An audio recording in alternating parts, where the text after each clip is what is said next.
ಪೂಜೆ ಮಾಡುವುದರ ಮುಖಾಂತರ ತಮ್ಮ ಮುಂದೆ ಭಾವಚಿತ್ರಕ್ಕೆ ಪೂಜೆಯನ್ನು ಸಲ್ಲಿಸಿ ಕಾರ್ಯಕ್ರಮವನ್ನು ಉದ್ಘಾಟನೆಗೊಳಿಸಿರುತ್ತಾರೆ.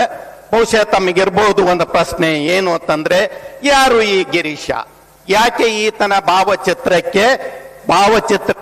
ಪೂಜೆಯನ್ನ ನೆರವೇರಿಸಲಾಯಿತು ಈ ಕಾರ್ಯಕ್ರಮದ ಉದ್ಘಾಟನೆಯಲ್ಲಿ ಅನ್ನತಕ್ಕಂಥ ಮಾತನ್ನ ತಮಗಿರ್ಬೋದು. ಅದು ತಮಗೆ ಪ್ರೇರಣೆ ಆಗುತ್ತದೆ ಅನ್ನತಕ್ಕಂಥ, ಜೀವನದಲ್ಲಿ ಯಾರದೋ ಒಂದು ಪ್ರೇರಣೆಯನ್ನು ಇಟ್ಟುಕೊಂಡು ನಾವು ಬದುಕಬೇಕಾಗುತ್ತೆ. ಆ ಪ್ರೇರಣೆ ನಿಮಗಾಗುತ್ತೆ ಅನ್ನತಕ್ಕಂಥ ಉದ್ದೇಶದಿಂದ ಆತನ ಕಿರುಪರಿಚಯವನ್ನು ಮಾಡುತ್ತೇನೆ. ಮತ್ತು ಆ ಉದ್ದೇಶ ಇಲ್ಲಿಲ್ಲ. ಗಿರೀಶ್ ಗುಣಾರಿ ನನ್ನ ಎರಡನೆಯ ಸುಪುತ್ರ. ಇದೇ ತಾಲೂಕಿನ ಕುಗ್ರಾಮವಾಗಿರ್ತಕ್ಕಂಥ ದುದ್ದುಣಿಗಿಯ ಗ್ರಾಮದವರು ನಾವು. ನಮ್ಮೂರಿಗೆ ಈಗ ಬಸ್ ಚಾಲು ಆಗ್ಯಾವ. ಬಹುಶಃ 2 ವರ್ಷದ ಹಿಂದೆ ಬಸ್ ಚಾಲು ಆಗಿರ್ತಕ್ಕಂಥ ನನ್ನೂರಿನಲ್ಲಿ ಚೀಫ್ ಇಂಜಿನಿಯರ್ ಆಗಿ ಹೋಗ್ಯಾರ. ಅನೇಕ ಆಫೀಸರ್ಸ್ಗಳು ಆಗಿ ಹೋಗಿರ್ತಕ್ಕಂಥ ಉಪನ್ಯಾಸಕರು ಆಗಿ ಹೋಗಿದ್ದಾರೆ. ಊರು ಸಣ್ಣದಿದ್ದರೂ ಸಹಿತ ಬುದ್ಧಿಯಿಂದ ಬಳಲಬೇಕಾಗಿರ್ತಕ್ಕಂಥ ಊರು, ಜ್ಞಾನದ ದೇಗುಲಾಗಿರ್ತಕ್ಕಂಥ ಊರು ದುದ್ದುಣಿಗಿಯ ನನ್ನ ಗ್ರಾಮ. ಅಂತ ಗ್ರಾಮದ ಮಗನಾಗಿ ಒಬ್ಬ ಜನಿಸಿರತಕ್ಕಂಥವನು ಗಿರೀಶನಿಗೆ 3 ತಿಂಗಳ ಮಗುವಿದ್ದಾಗ, ದುದ್ದುಣಿಗೆಯ ಒಂದು ಕಾರ್ಯಕ್ರಮವನ್ನು ನಡೀತಾ ಇದ್ದಾಗ, ಗಿರೀಶನಿಗೆ 3 ತಿಂಗಳದ ಒಂದು ಮಗು ಇದ್ದಾಗ ಆತನಿಗೆ ಹೊಟ್ಟೆ ನೋವು ಪ್ರಾರಂಭ ಆದಾಗ ಸೊಲಾಪುರದ ಆಸ್ಪತ್ರೆಯಾದ ಕಾಸ್ಲಿವಾಲನ್ ಹತ್ರ ತಗೊಂಡೋದಕ್ಕರ ಆತ ಹೇಳ್ದ, ಹಿ ಮೇ ಹ್ಯಾವ್ ಕಿಡ್ನಿ ಪ್ರಾಬ್ಲಮ್ ಆಯ್ತು 21 ಇಯರ್ಸ್ ಅಂತ ಒಂದು ಮಾತನ್ನ ಹೇಳಿದ್ರು ನಮಗೆ.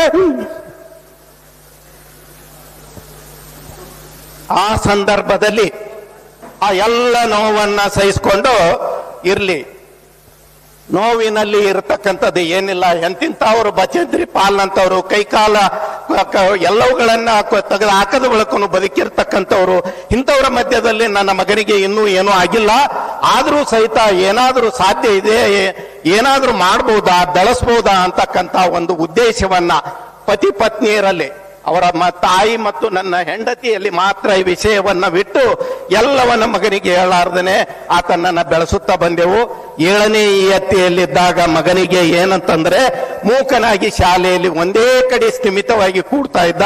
ನನ್ನ ಪತ್ನಿ ಹೇಳಿದಳು ಏನಂದ್ರೆ, ನೀವು ಅವನ ಬಗ್ಗೆ ಕಾಳಜಿನೇ ವಹಿಸ್ತಾ ಇಲ್ಲ, ಬರೇ ಮಹಿಳಾ ಮತ್ತು ಮಕ್ಕಳ ಕಲ್ಯಾಣ ಇಲಾಖೆಯ ಬರೇ ಸರ್ಕಾರಿ ನೌಕರ ಮಾಡ್ಕೊತ ಹೊಂಟಿರಿ, ಮಗನ ಕಡೆ ಸ್ವಲ್ಪ ಲಕ್ಷ್ಯ ವಹಿಸಿ ತಂದಾಗ ಟಿ.ಎ. ಪಾಟೀಲ್ ಗುಲ್ಬರ್ಗಾದವ್ರ ಹತ್ರ ಹೋಗಿ ಮಗನಿಗೆ ಒಂದು ಏನದಲ್ಲ ತೋರಿಸಿದಾಗ ಅವ್ರು ಹೇಳಿದ್ರು, ಇದು ನನ್ನ ಪ್ರಾಬ್ಲಮ್ ಅಲ್ಲ, ಒಬ್ಬ ಮಕ್ಕಳ ತಜ್ಞರ ಹತ್ರ ಒಯ್ಯಿರಿ ತಂದಾಗ ಗುಲ್ಬರ್ಗಾ ಮಕ್ಕಳ ತಜ್ಞರ ಹತ್ರ ತೋರಿಸಿದಾಗ ಅವ್ರು ಒಂದು ವಿಷಯನ ಹೇಳ್ತಾರೆ, 21ನೇ ವಯಸ್ಸಿಗೆ ನಿಮ್ಮ ಮಗನ ಕಿಡ್ನಿ ಫೇಲ್ ಆಗುತ್ತೆ, ಇದಕ್ಕೆ ನೆಫ್ರೋಟಿಕ್ ಸಿಂಡ್ರೋಮ್ ಅಂತ ಹೆಸರಿಟ್ರು ಅವರು. ಅದನ್ನ ನಾನು ಕನ್ಫರ್ಮ್ ಎಲ್ಲಿ ಮಾಡ್ಕೊಂಡೆ ಅಂತಂದ್ರ ಮದ್ರಾಸದಲ್ಲಿರ್ತಕ್ಕಂಥ ಒಂದು ಹಾಸ್ಪಿಟ್ಲಿಗೆ ಹೋದೆ.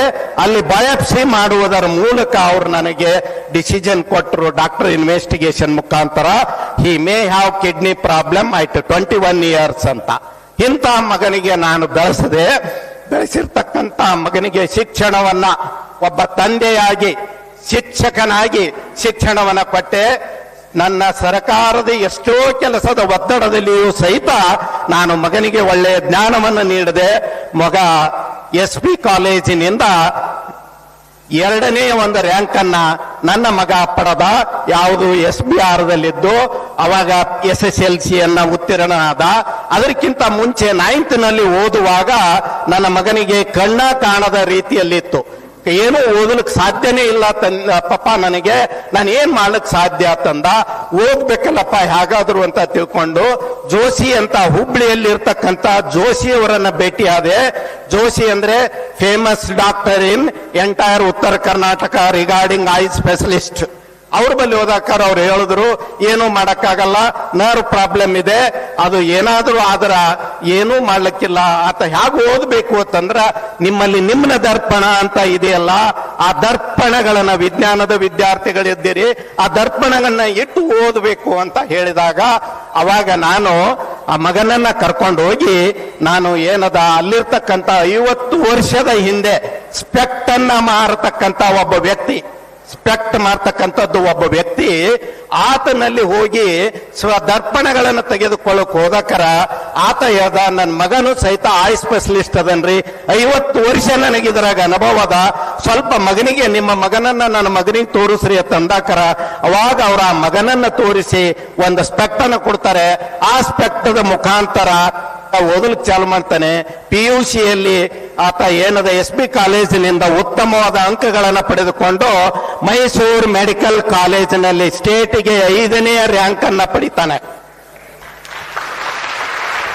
5ನೇ ರ್ಯಾಂಕ್ ಅನ್ನ ಕೆಇದಿಂದ ಪಡೆದಿರ್ತಕ್ಕಂಥ ಮಗ MBBS ಅನ್ನ ಮೈಸೂರಿನಲ್ಲಿ ಪೂರೈಸ್ತಾನೆ.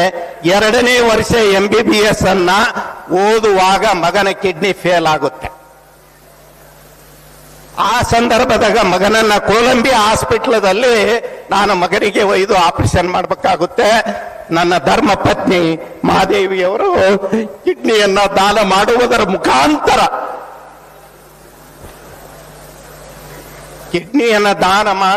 ಮುಖಾಂತರ ಮಗನಿಗೆ ಏನಿದೆಯಲ್ಲ ಆಪರೇಷನ್ ಅನ್ನ ಮಾಡ್ತೇವೆ. ಮಗನ ಒಂದು ಕಿಡ್ನಿ ಸಕ್ಸಸ್ ಆಗುತ್ತೆ.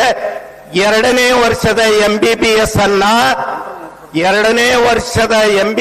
ಅನ್ನ ಡಯಾಲಿಸಿಸ್ ಮಾಡುವ ವೇದಿಕೆಯ ಮೇಲೆ ಕುಳಿತುಕೊಂಡು MBBS ಪರೀಕ್ಷೆಯನ್ನ ಬರೀತಾನೆ ಮಗ.